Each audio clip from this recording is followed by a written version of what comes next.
50 years 60 years వచ్చిన తర్వాత అప్పుడు ఆ 35 ఇయర్స్ ఆఫ్ మ్యారేజ్ని బ్రేక్ చేసుకోవాలి అనుకుంటున్నారు చాలామంది. రీసెంట్గా ఒక క్లయింట్ రావడం జరిగింది. పిల్లలే ఇంకా నాన్నని బేర్ చేయాల్సిన అవసరం లేదు, you have taken a lot, ఇంకా నువ్వు డివోర్స్కి వెళ్ళిపో, అట్లీస్ట్ లైఫ్ ఇప్పటి నుంచి అయినా ఆన్ యువర్ టర్మ్స్ బతుకు అని చెప్పడం జరిగింది అని ఆవిడ చెప్పినప్పుడు we just went in to a thought, నిజంగా వాట్ షీ వెంట్ త్రూ అనేది.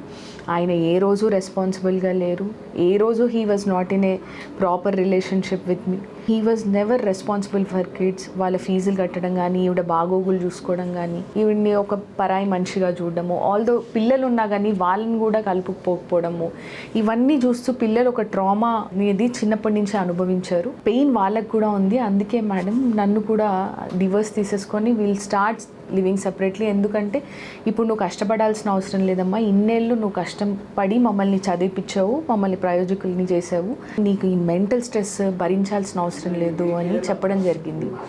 ఇటువంటి కేసెస్ పైన మీ థాట్స్ ఏంటో ప్లీజ్ కామెంట్.